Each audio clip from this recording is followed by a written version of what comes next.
This video is a comprehensive guide for Kannur and I'm going to cover all the topics like the cost of traveling, 40 spots you can visit, bike and car rentals, food and restaurants you should try, the best budget properties to the most luxurious properties, and so much more. If you're new to our channel, I am Saransh and this is our explainer. Kannur, now known as Kannur, is a coastal city which is a part of the Kannur district of Kerala. Tucked between the Arabian Sea and the Western Ghats, this really is an underrated paradise.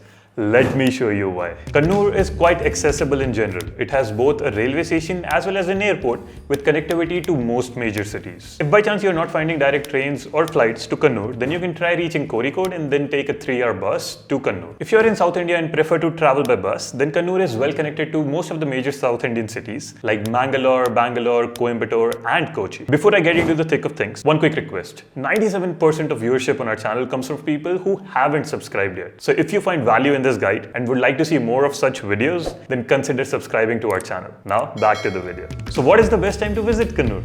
The winter months, November to February, would be the most ideal as it is cooler with clear skies and calm blue waters on the beaches. The months March to June can be humid with harsh sun, but still fun to visit for the beautiful ocean. Kannur receives a lot of rainfall and almost all the beaches are inaccessible or stormy, so do not visit during June to September unless you want to experience the monsoons, the lush greenery around, and almost no tourists. Kannur is the 6th largest district amongst the 14 districts in Kerala, and as such, there is a lot to cover. Once you're done with the next section, then you will have more options than you can possibly cover on your Kannur trip. I am going to be telling you about 40 places to visit in Kannur, and then I'm going to divide it in 3 clusters and tell you how you can visit them all. First, let me start with 11 beaches that you can cover in Kannur. First, Payambalam beach, and definitely one of the most popular beaches here. It is quite accessible. You can park your car at the pay and park by the beach. There is a promenade along the beach which is really cool. The gazebos offer a good sitting spot as well.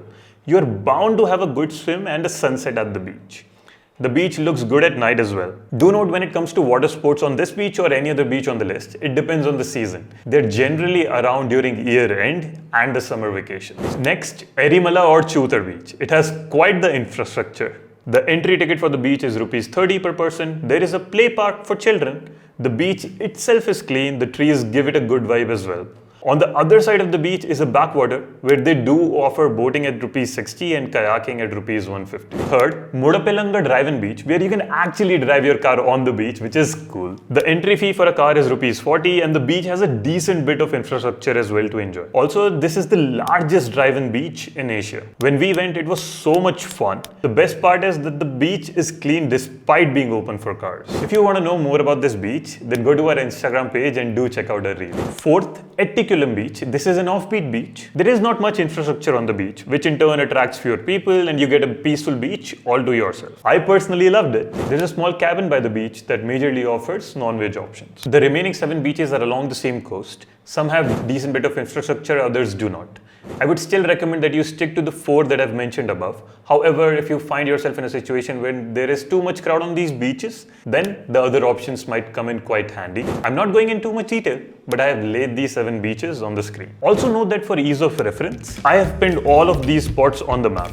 Along with these spots, the map also has pins for other places to visit, eateries, accommodations, and other things that we are going to discuss in this guide. Link for the same is in the description. Moving forward, let me tell you about 6 churches and temples. The 6th one is sort of an offbeat experience. I actually loved it. Starting with the Holy Trinity Cathedral, it displays Gothic architecture and is one of the oldest churches in the region, dating back to the 19th century. Next up is Peralasari Temple, a famous pilgrim center in the North Malabar region of Kerala. It also has a stepwell where you can enjoy some peaceful time. We went in the afternoon and the temple was closed, and this holds true for all the temples in Kannur, so make sure that you visit either in the morning or evening. Next, Sri Raja Rajeshwara Temple, which is dedicated to Shivji. It is amongst the 108 ancient Shiva temples in Kerala. Next temple is Sri Sundareswara Temple. The temple has Shiva in the form of Sundareswara as its main deity. Next, Mridanga Saleswari Temple, which is quite popular amongst the devotees, and the main deity is Ma Durga. Overall, the 17th spot and the last in the list of temples is Theyyam. Well, actually it is not a temple but rather an enchanting experience. Rooted in the belief that immortal spirits temporarily inhabit mortal bodies to perform a divine ritual dance, Theyyam is a mesmerizing spectacle. Now Theyyam Tours does organize these and you can go to their website and pay for it. Or you can choose to speak with the locals and check if Theyyam is taking place in one of the local temples. That's what we did. If you're going between October and May, there is a good chance that you can watch Theyyam in a local temple. We have even made a reel on Theyyam on our Instagram page. Moving on, we are going to talk about a bit of outdoorsy stuff. There are 9 waterfalls, viewpoints or treks that you can enjoy in Kannur. First, Edrakund waterfall, which is a tiered or multi-step waterfall. Water is generally quite a bit at the base and they allow you inside only with a life jacket.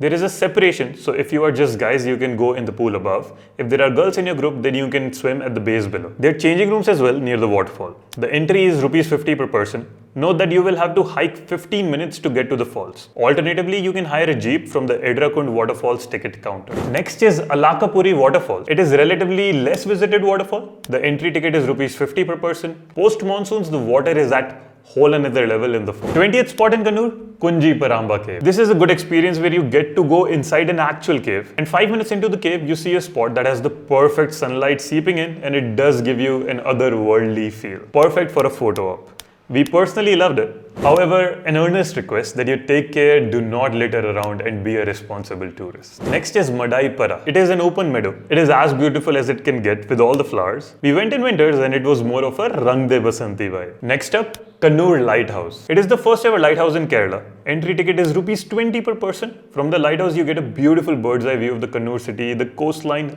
really full on tropical vibes. It also has a lighthouse museum wherein they have accumulated artifacts from different lighthouses. Just adjacent to the lighthouse, there is a promenade which is known as the Cliff Walkway. It has a separate entry and the entry fee is ₹100. You can have a peaceful time looking at the Arabian Sea and Payambalam beach.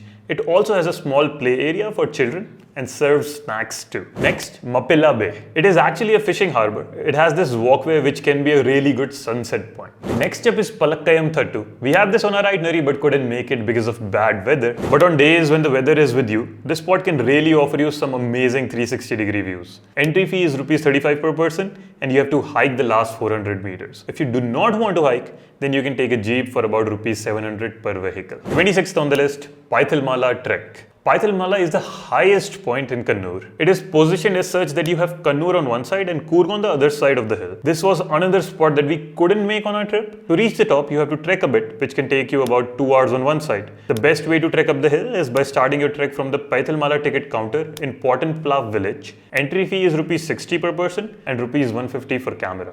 Moving on, now I'm going to tell you about 6 museums, forts and animal parks. First, St. Angelo Fort. Entry ticket is ₹25 per person. This is a 16th century fort that was first built by the Portuguese, then taken over by Dutch, British and post-independence India. The fort does give you a glimpse in history of the Malabar region. Also, the road just outside the fort leads to this Ayakkara Sea viewpoint, which is a quiet sunset spot. Next is Thalassery Fort, also known as Tellicherry Fort. Situated on the Thalassery beach, this is a historic square fort built by British Trading Company in 1708 with underground hideways and carvings. Next up is Arakkal Museum. Museum is dedicated to the Arakkal family, which was the only Muslim royal family in Kerala. Artifacts from the royal family's time are on display here. Entry ticket is ₹20 per person and it is very close to St. Angelo Fort and Mapilla Bay. 30th spot on the list is Aralam Wildlife Sanctuary. Spread over 55 square kilometers in the Western Ghats, it offers some rich flora and fauna. Fees for various things are shown on your screen. Do know that if you want to do a safari, you need to take your own off-road vehicle and a guide will accompany you. Alternatively, you can hike around the forest. Moving on, Parasi Nikadavu Snake Park. In addition to a wide variety of snakes, the zoo also showcases various fish, lizards and crocodiles amongst other animals. Entry fee is ₹50 per person. You can also buy some snacks at the park. Next is Pet Station, located at the Mattool beach. This mini zoo has fish, varieties of parrots and pigeons and other animals like rabbit, ostrich, emu, etc. The entry fee is ₹100 per person. Before I continue with the rest of the places to visit, a small note that in the upcoming sections I will be telling you about best restaurants, budget stays, bike and car rentals, cost of the trip, amongst other things. Even though I'm terming the next 5 places to visit as miscellaneous, they're just as interesting as the rest of the places on the list. First one, the Kauai Islands. This place is perfect for kayaking. You get to kayak in the mangroves. On our trip, this was definitely one of the highlights. We witnessed a beautiful sunset from our kayaks. We did kayaking with Kawaii kayaks and they charged us about rupees 300 per person for 1 hour. Next is Tejaswini river rafting. Best time to undertake this activity is monsoons. The rapids are good and you get to have good scenic beauty with lush greenery around you. You can check out extremeadventures.in for more info regarding rafting. They offer other activities like kayaking and camping as well. Do note that the approximate cost for rafting should be around 1,250 to 1,500 per person. Next is Dharmadam Island. So this is the drive-in beach I told you about earlier. Next to it is Dharmadam Beach and this is Dharmadam Island. During low tides, people can actually walk from beach to the island. Some local vendors help you with it. They provide you with vests and the like. There is also a small park on the island for people to enjoy. Next is Wailpara Floating Park. It has a game zone for kids. You also get to enjoy the breathtaking views, a peaceful stroll on the walkway, boating and kayaking in the backwaters. Do note that charges for these activities will be on top of rupees 30 per person entry fee. Moving on to Vismaya Amusement Park. The park has some nice dry as well as water rides. It can be fun, especially if you are traveling with kids. Though, do note that you will find a decent bit of crowd in the holiday season. The rates and timings are as shown on your screen. The final 3 places on this list are from Pondicherry. Yup, you heard me right. Next to the Kannur district on the south is Mahe, which is a part of the Pondicherry Union Territory. If you are interested in knowing how is that possible, you can watch out a reel on our Instagram page. So first of the 3 spots that you can visit in Mahe is the Riverside Walkway. It is a good and peaceful spot to just chill and have a peaceful evening. It will be best to go here for a sunset. Second place in Mahe is Saint Teresa Shrine. It is a Roman Catholic church and is one of the oldest and most visited shrines in India. 40th and the last place on the list is Azikal Beach. It is next to the Riverside Walkway and can be a peaceful spot for a sunset. And with that, we come to the end of the 40 places that you can visit in Kannur. Now next, let me show you how you can go about covering these places. So these are all the 40 spots in the Kannur district. I'm dividing it in 3 clusters. First is Kannur city and the places south of it, which would mean from Payambalam beach till Mahe. The spots in this cluster can be covered in 2 days. Second cluster comprises of all the points north of the Kannur city, Meenkunnu beach till Kawaii Islands. These are coverable in 1 to 2 days. Third cluster is in the Western Ghats side of things till the Kerala-Karnataka border, and you can cover these spots in 3 to 4 days. Assuming you are going on a 3-day trip, obviously you cannot cover everything. So pick and choose whatever interests you and plan your itinerary as such. If you want the itinerary that we followed, then you can purchase our guidebook, which I have linked at the end of this video. The next section will sort out your worries for where to stay in Kannur. From budget stays to luxury hotels, I'm going to give you a decent few options. Let me start with 3 budget options. First, Sea Breeze Beach Inn. Second, Orionis Kannur. Third, Malabar Residency. Moving on to the mid-range options. First is Mascot Beach Resort. Second, State Beach Resort and Spa. And the third is Gulzar Service Apartment. We stayed at this Airbnb and absolutely loved it. The entire apartment gives such a modern feel. The common space is so cool. Then they have 2 rooms which are quite spacious. Additionally, they have this huge terrace where you can spend some quality time. It also comes equipped with a washing machine and all the kitchen amenities. Cost-wise, if let's say you're 4 people, this will turn out to be cheaper than even the budget option. If you're going to visit Kannur, I will personally recommend you this Airbnb. Other than this, following are the options for high-end or luxury stays. First, Saffron Stays Amaya Kannur. Second, Ashokam Beach Resort Kannur. Third, Surya Heritage Hotel.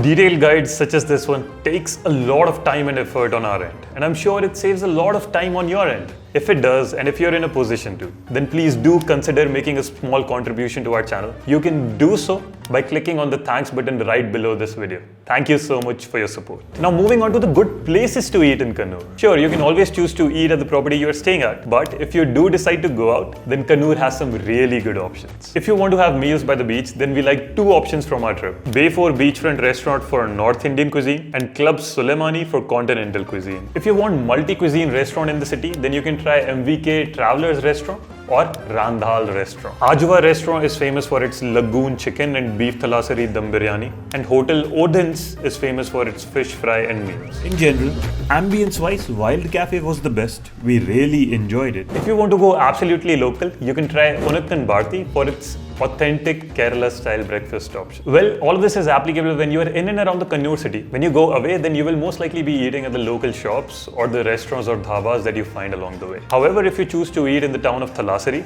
then Rara Avis restaurant is a good option. Thalassery in general is popular for its biryani. Moving on, the next section is how you can locally commute in Kannur. Kannur district is huge and it is made up of so many of these small villages and towns. And as such, you will find buses running between them. But they will be infrequent and not necessarily the best way to cover everything in Kannur. When you're locally roaming around the Kannur city, then auto rickshaws are a good option. But when you go for longer distances, then it will be a problem for two reasons. One, either they won't be willing to go as far, or second, they'll be charging you a lot for it. If you're in a position to get your own vehicle to Kannur, then it will be best as you can cover everything at your convenience and on your time. If you're not coming to Kannur in your own vehicle, then the next best option is to either rent a bike or a car. On the screen, I have mentioned some of the car rentals as well as the options for hiring a taxi. If you're renting a car, make sure that you confirm the mileage beforehand.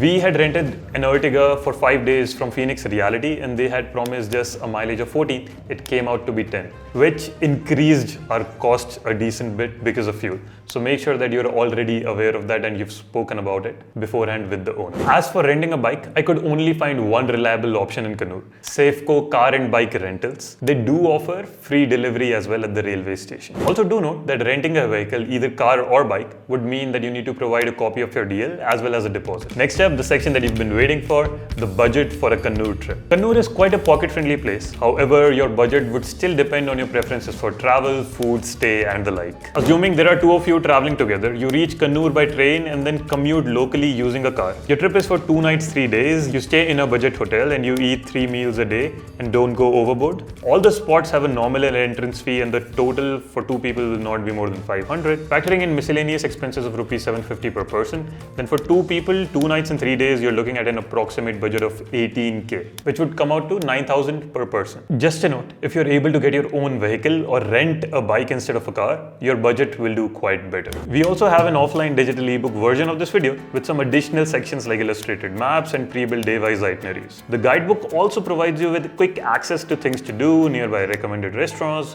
rental shops, amongst other things. You can buy these from our website for multiple locations. Link is in the description. Also, you can buy our cool everyday minimal design t-shirts from the website. Link is in the description. Your purchases help us make more videos like this across India. And this is it for the detailed guide to Kannur. If you have any updates or you think I have missed anything, feel free to mention it in the comments for fellow travelers. Again, make sure you subscribe to the channel and I will see you in the next video. Until then, travel responsibly, adventure is out there, go explore.